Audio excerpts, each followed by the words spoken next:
Joining me now is Sky News contributor Louise Roberts. Louise, for all the carry-on about Prince Harry needing security when he visits the UK, well, you'd think you'd be a bit more discerning about knocking on random doors in London. What's the story here?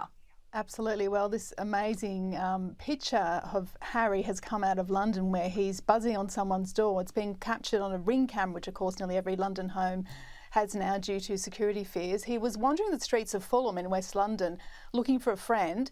He knocked on about 3 doors until he found the house, but discovered that, of course, the people he knew don't live there anymore. Apparently a Spanish family is now renting the property. But as you say, Caro, it makes a mockery of his claim of wanting to make taxpayers to pay for his security because it's too dangerous for him to wander the streets or his family to actually visit as well. So the fact that he's quite happily walking around Fulham looking for a mate on his mobile phone, and he looks like some sort of Chelsea toff sort of trying to get recruits to go to the pub with him and have a few bevies in the afternoon. It was utterly bizarre, and there was, no evidence of any security around him.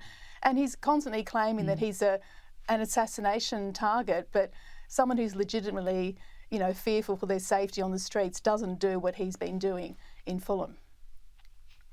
Well, absolutely. I mean, look, there's just such a big difference between the words and the deeds there that it makes you really question the credibility of what he has to say. Now, we're constantly being bombarded with the new fresh lifestyle Meghan, but a stunning piece in the UK Telegraph this week about how she doesn't have time to cook. Well, this is not very on brand, is it, Louise? No, it's not very on brand, but maybe it's another example of optics over authenticity for Meghan. So this is her podcast, The Confessions of a Female Founder.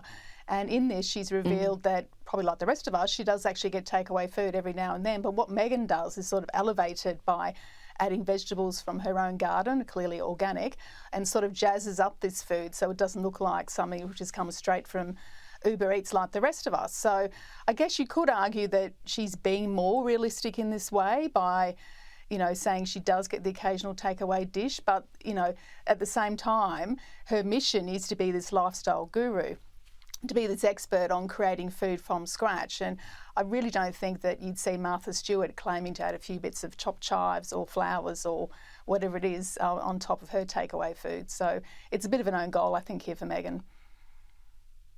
I think so, and I think, most of us when we're ordering takeaways because we're under time pressure, when I order takeaway, I never think about elevating it. It is literally the furthest thing from my mind if I am going to eat takeaway.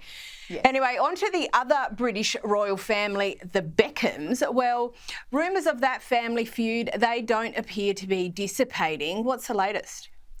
So, yes, this feud, the nucleus is meant to be a butting of heads between Brooklyn Beckham's mother, Victoria, and his wife, Nicola Peltz, of course, and they're both very strong-willed, and it's a very emotional situation which culminated in Brooklyn and his wife abandoning all of David Beckham's 50th birthday celebrations, which is really very sad because this is a family which their brand is a very tight unit, and I also think is legitimate as well. I mean, the kids and the mum and dad are always being photographed together and doing lots of events together, and there's a real authenticity there.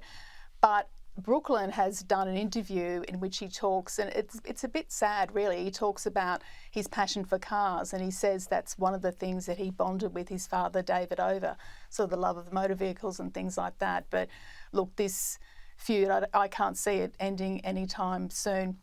On that note, I will add that I did see a story this week as well about how Harry and Meghan apparently are counselling Brooklyn and his wife in California because they've clearly been through a similar thing. But I think, children need to respect their parents and perhaps make the first overture in making things up. And I think the ball is very much in Brooklyn's court here. And not necessarily the people I'd be going to with a how to deal with a family feud situation.